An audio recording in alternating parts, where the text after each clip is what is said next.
sa tuloy-tuloy na hinaing ng mga biktima at naulila. Natakot din kami.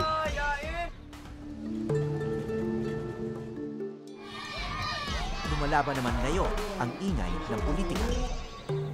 Kaya marami akong kasamahang mamamahayag na nangangarap ng layasan ang kaguluhan at banatan kahit sandali. Para sa huli kong dokumentaryo bago mag-eleksyon, lumayas nga kami.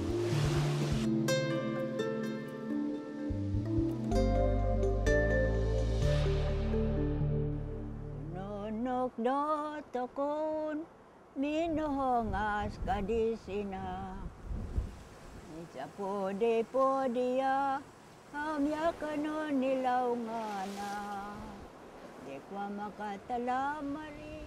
Sa aming pag-eskapo ng Maynila, ang pinili naming lugar, ang pinakamalayong probinsya ng bansa sa norte.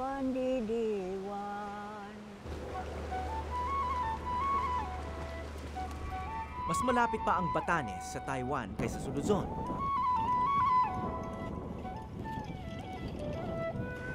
Pero ang ngiti ng mga tao, Pinoy na Pinoy.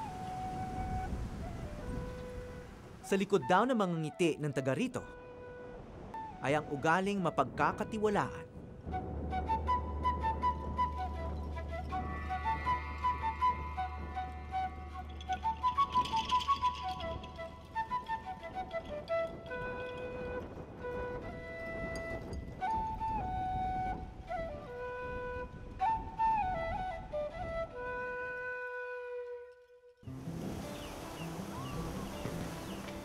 Dito sa kanilang bayan, bihira ang anumang uri ng krimen. Kaya't kung may mangyayari man daw na krimen, malaki itong bagay para sa kanila. Dahil halos walang krimen sa lugar, hindi rin ganong karami ang ginagawa ng kanilang piskal at korte. Sa loob nga raw ng isang taon, tuwing 6 na buwan lamang nagtutungo rito ang huwes na mula pa sa Tuguegarao para magsagawa ng hearing. At ayon ay kung meron lamang kaso. Ang tiwala ba nila rito sa isa't isa ay makapilipino rin? O magbabago na rin ito sa panahon ng eleksyon?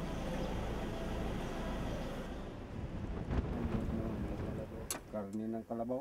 Simple lang mamuhay ang mga Ivatan, ang tawag sa mga taga-Batanes. Ang kanilang mga bahay walang kaartehan. Pero subok na matibay dahil gawa sa bato.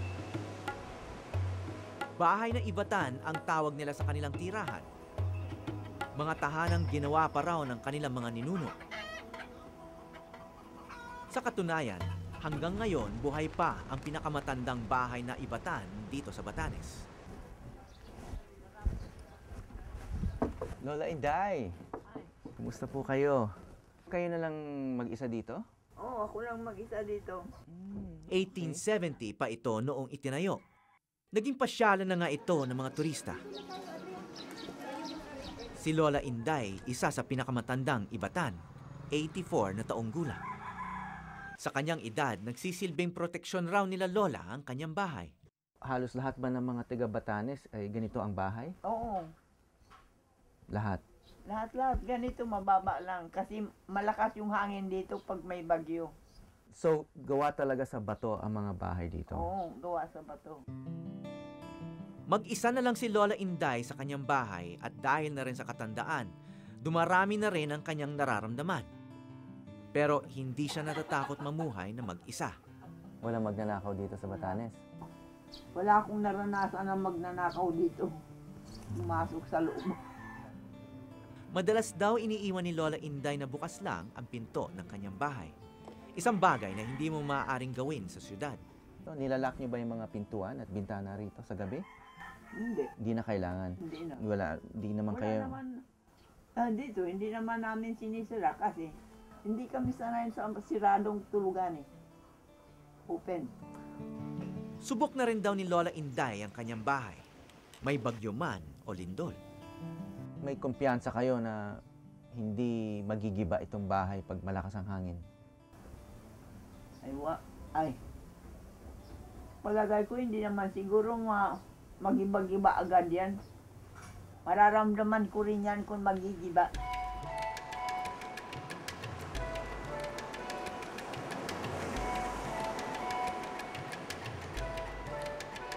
May isang simple pero tanyag na tindahan dito. Wala kasing bantay ang tindahan. Ang customer mismo ang kukuha ng paninda at kusang mag-iiwan ng kanyang bayad.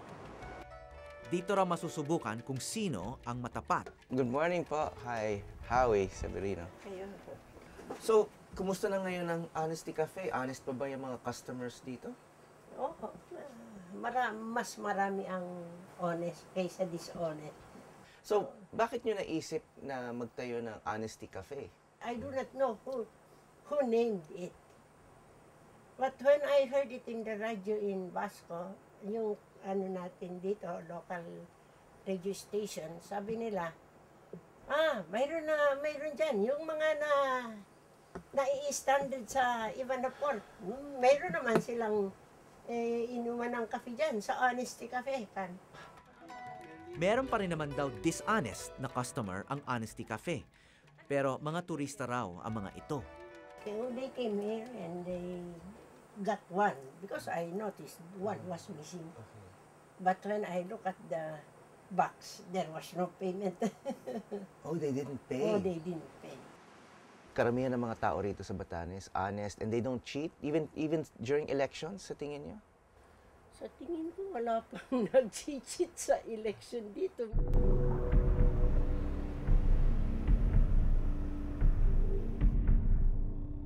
Pero tulad ng dayong nagnanakaw sa kanyang tindahan, may mga ugali sa eleksyon na nag-uumpisa ng maligaw sa probinsya ng Honesty Cafe.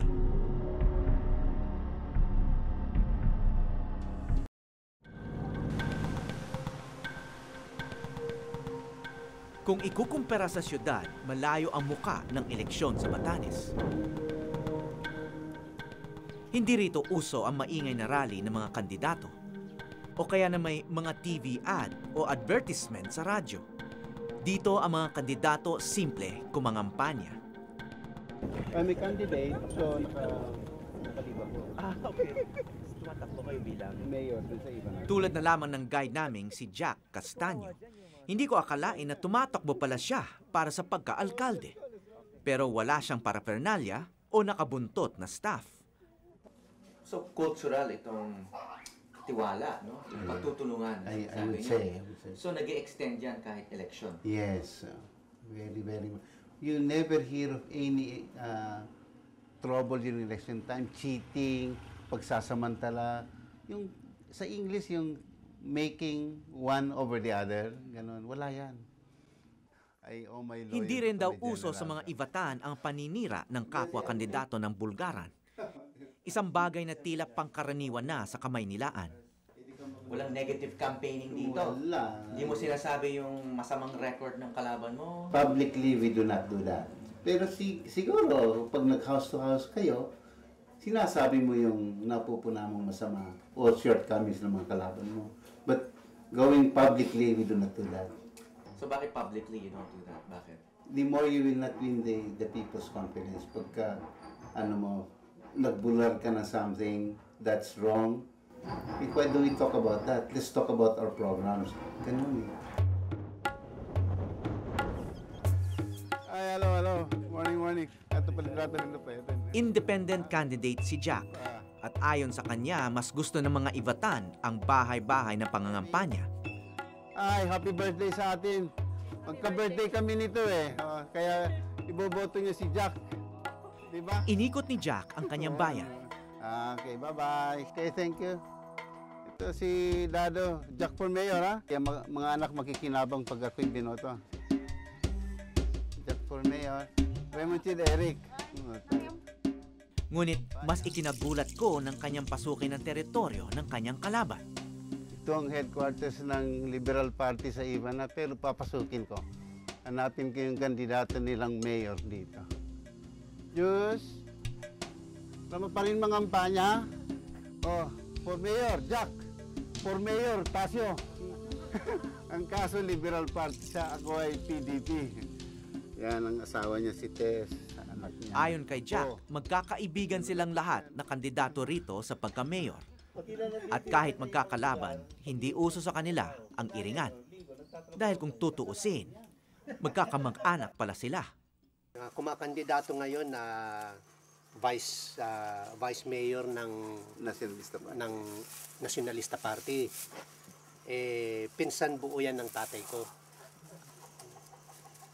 May the best man win. At saka hindi naman sila magkaaway sa position dahil for mayor siya, si Titong for vice. Medyo sumamang loob sa kanya dahil hindi niya kinonsulta yung mga kapatid, kami, mga kamag-anak. Pero pagkaraan ng eleksyon, siyempre, balik na naman yan. Normal din. Balik sa dati.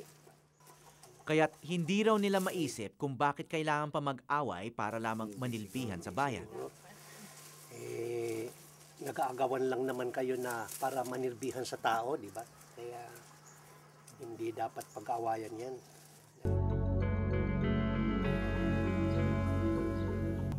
Sixth-class municipality ang bayan ng Ibana, isa sa pinakamahirap. Pero sa kabila nito, mataas ang ranking nito sa Human Development Index. Ang Human Development Index o HDI kasi ang isang sukatan kung gaano kataas ang iniuunlad ng mga tao sa isang lugar.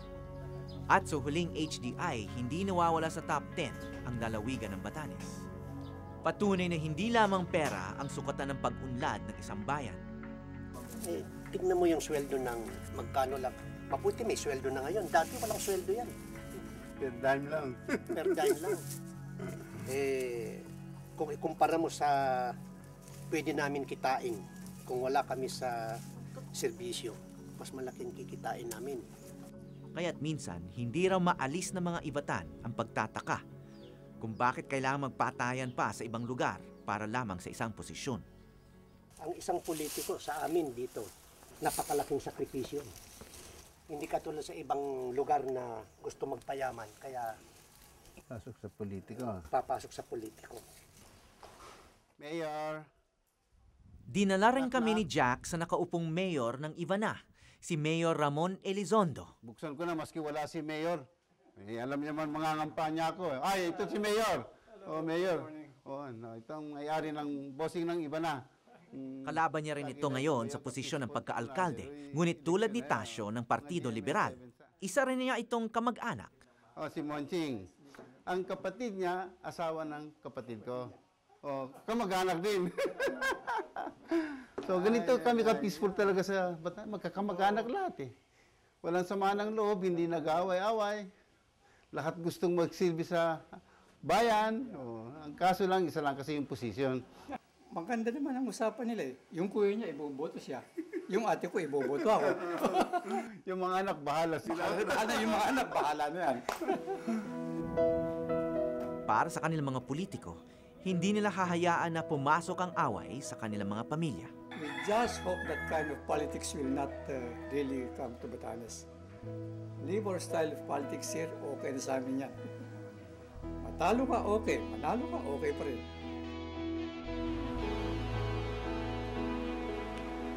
Ngunit alam naman natin na kailangan lang ng isang korap na politiko para sirain ang napakagandang kultura ng isang lugar. Nangyari na yan sa iba. May pangamba kayang mangyayari rin dito.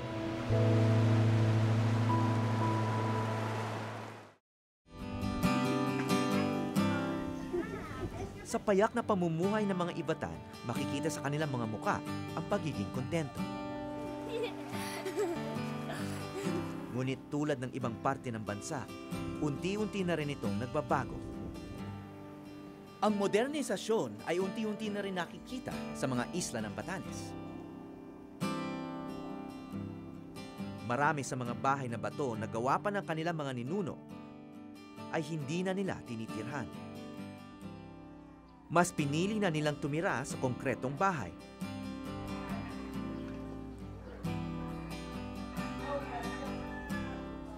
Kandidato bilang UNESCO Heritage Site ang mga bahay na Ivatan ng Batanes.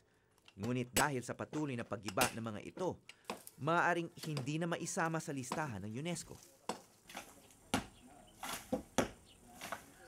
Sa aming pag-iikot, isang bahay na ibatan ang kasalukuyang ginigiba upang tirikan ng konkretong bahay. Nasa Amerika na raw kasi ang mga may-ari nito at gagawin na lamang bakasyunan. Ito, tanggalin yung mga tinibag. Tapos, patayuan ulit ng bahay. Yung bago na yung konkreto. Kasi madalas dito yung yung bagyo, saka minsan yung lindol. Ito rin ang isa sa mga dahilan kung bakit mas pinipili na nilang manirahan sa mga bahay na konkreto. Meron kasi itong pundasyon na bakal. Tulad na lamang ni Aling Zenaida na mahigit 10 taong nagturo bilang teacher sa Australia. Sa pag-uwi niya rito sa Batanes, pagpapaayos ng kanilang bahay ang kanyang ginawa. We decided to come that December last year. And when we came, sabi na, I think I want to build a house now. Dito, we have families here, friends, and they feel that they belong. Parang gano'n, it's really nice there. We feel really welcome, and it's a different feeling to be around relatives and friends. Kasalukuyang itinatayo ang bagong bahay nila Aling Zenaida. Nagpapatayo pa rin siya ng bahay na ibatan, pero para gawing memorabilia na lamang. Ay, gusto namin manatiling alaala yung aming pinanggalingan, yung traditional house namin nung unang panahon. Lagyan namin ng maliit na museum sa mga lahat ng aming mga alaala, ilalagay namin doon. Kinamatayan na ng ina ni Aling Zenaida ang pagpapagawa ng bahay kaya minsan hindi niya maalis na maluha. Lalo na kung nakikita niya na malapit nang matapos ang bahay na kanyang pinapagawa. Malungkot ako. Kasi naalala ko yung nanay ko. Dahil kung bahay yung nanay ko, matutuwa siya. Pinapagawa niya man namin yung bahay niya. Madalas pera ng OFW na taga Batanes ang ipinupuhunan sa konkretong bahay. Meron ding ibang impluwensyang galing sa labas na nakaaapekto sa kultura rito, tulad ng internet. Wala pa raw ditong problema sa droga, pero may mga batang na-addict na sa internet games. At tulad ng ibang addiction, humihigop ng pera ang internet. Mula nung nagkaroon ng internet, saka cellphone dito sa Batanes, doon nag-boom na yung doon. Nag-boom na yung theft doon dahil yung robbery kasi wala namang ibang pagkukunan yung mga bata ng pangtustos doon sa vices nila. So natutulak yung mga bata na gumawa ng ganun. Ito ngayon ang sinisikap na tugunan ng mga otoridad ng Batanes. Nagkandak ako ng dialogue na kasi unang-unang magiging responsible diyan is mga parents naman di ba? So instead of pabayaan yung mga anak lang, I encourage them to engage yung mga anak nila sa mga trabaho sa field. Kung ang internet ang isang sanhi ng pagbabago ng ugali ng ibang kabataan, para sa mga may edad naman, ang eleksyon daw ang pinagmumulan ng mga tukso. Bagamat malaki pa rin ang tiwala rito sa malinis na halalan, may mga narinig kaming bulong-bulungan tungkol sa bentahan ng boto. Baka raw balang araw, matulad na rin ang Batanes sa ibang bahagi ng Pilipinas. Nangangamba kami kasi ang kakatakutan namin talaga yung ma-influensya kami ng dayuhan na mapapalitan ng aming kultura dito. Saka in addition to that, yung mga bumibili ng pera, hindi nila ginagawa yung kagaya sa amin na nagbahay-bahayan pa, mga kampanya. Pero lang pinapalakan nila. Dahil akala nila kasi yung mga tao dito ay pera ang mahal. Isang ibatan na nagbenta raw ng kanyang boto ang aming nakausap. Nangyari daw ito noong nakaraang eleksyon. Ayon sa kanya, kapwa ibatan ang nag-alok sa kanya ng bilhin ang kanyang boto. Nakita kami dyan sa may tindahan, ganun-ganun. Sabi niya, sama kayo sa akin. Pagpunta sa butuhan, bigyan ko kayo ng tag-500, sabi. Tapos binigyan kami yung ng mga pangalan ng kandidato. Ganun, yan ang isulat niyo. Pagkatapos ng pagbutuhan niyo, hinto niyo ako, kay magbigay ako ng pera, sabi. Sa kabila nito, hindi pa rin napapatunayan ng lokal na pamahalaan ang bentahan ng boto sa Batanes. Hindi pa namin napatunayan. Pero there are rumors that na even in local. Even in local, meron daw. Yes. Sa akin naman, I would resist any attempt na ang election ay magiging ganon.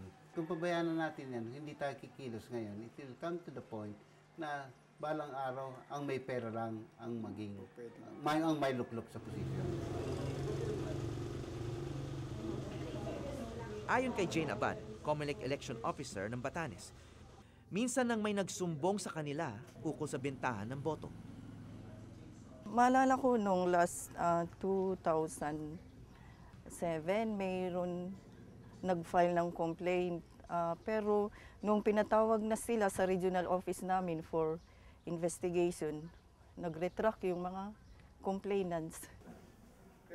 Wala pa kaming napatunayan na may vote buying dito. Minsan mayroon nagrereklamo sa office, verbal lang. Wala naman complete evidence na pinapakita sa amin. Kaya hanggang ngayon, pwede pang sabihin na walang opisyal na kasong vote buying sa Batanes. Ngunit ang mga ugong-ugong ng pandaraya ay para bang isang nagsisimulang sakit na hindi ginagamot dahil mas masarap isipin na napakalusog ng katawan. Tulad ng maraming lugar sa Pilipinas, tinatamaan ng Batanes ng regular na brownout.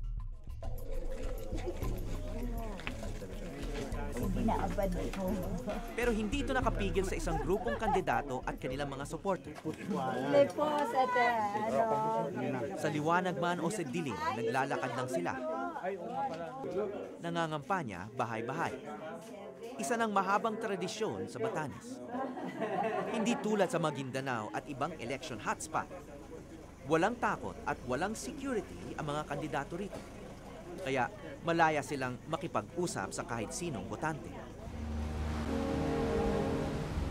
Tila may dilim at liwanag nga ang ating eleksyon, mga naglalabang ugali ng mga Pilipino.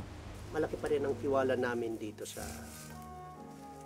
mga kababayan namin dahil maaring nagkamali sila ngayon pero matututo din yan. Nagbago na tayo ng sistema ng botohan upang mabawasan lang ang dayaan. Ngunit alam ng mga taga-Batanes na mahigit pa sa automation, ang likas na kultura nila ang pinakaimportanteng pansangga sa mga masasamang intensyon. Marami pa rin ang mamahal na yung makita ka, malalaw ka lang ng isang politiko sa bahay. Tatandaan nila yan talaga. Dito sa Batanes, hindi mo kailangan maging mayaman para manalo ka sa politika. Basta masipag ka lang, pakita mo yung nasincere ka magsilbi sa tao. Kahit na wala kang, kahit na konti lang kamag-anak mo, pwede kang manalo. Kaya masasabi nating ang tradisyonal na bahay na bato ang pinakasimbolo ng katatagan ng kultura ng mga taga-Batanes. Proteksyon hindi lang sa mga kalamidad, kundi sa ihip ng pandarayang ugaling galing sa labas. Kaya kapag may nakikita kami ritong bahay na bato na pinapalitan na ng konkreto, di naming maiwasang isipin kung ito na rin ang simula ng unti-unting pagkagiba ng kanilang kultura ng tiwala sa isa't isa at sa butuhan at bilangan. Meron kayong dinagdag na parang extension dito, ano? Meron po. Yun po yung Hindi na traditional yon. Hindi na po. Ito lang po yung traditional na. Bakit ayaw yung gawing traditional? Bakit hollow blocks? Mahirap po kasi yung gusto ko nga traditional lahat yan. Pero ang mahirap kasi po, wala po kami pakuhanan ng line. At saka yung kugon, mahirap na po ngayon ang mahirap na lang po yung nag-grow ng mga kugon ngayon dito sa Batanes. Pero naging konkreto man ang kanyang bahay, minsan napasok pa rin ito na magnanakaw. May kwento rin na nanakawan daw kayo? Ay, opo. Nung last year po yun. Ano nangyari? Eh, kasi dito sa Batanes, hindi kami nagsasara po ng bahay.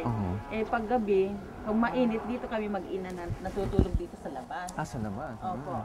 Eh, dumaan dito para sa likod na may isang pintuan naman. Doon dumaan yung tao. Anong nawala sa inyo? Eh, yung pera lang, saka cellphone. At saka hindi ko talaga alam ang gawin ko dahil nasyak ako.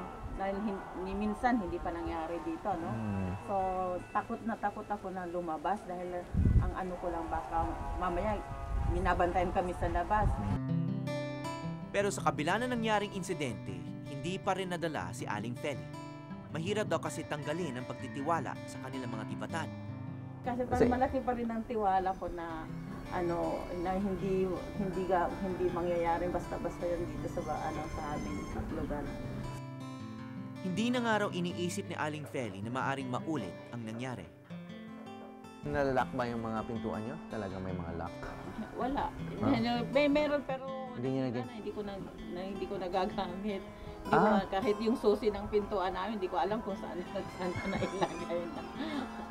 Talaga hindi kami talaga naglagay. Lipos ko ang panahanan ko abad pihusungan. Tansyan panalasan. Sana nga manatiling bukas ang pintuan ng mga bahay sa Batanes. At manatili ang tiwala nila sa malinis na eleksyon at sa isa't isa. Sa ika-10 ng Mayo, malalaman na natin kung unti-unti nang tumutulad sa Batanes ang bansa. O ang Batanes ang nagiging katulad na rin ng ibang lugar at kailangan na sila magsara ng mga pintuan. Mula sa Batanes, ako po si Howie Severino at ito ang Eyewitness.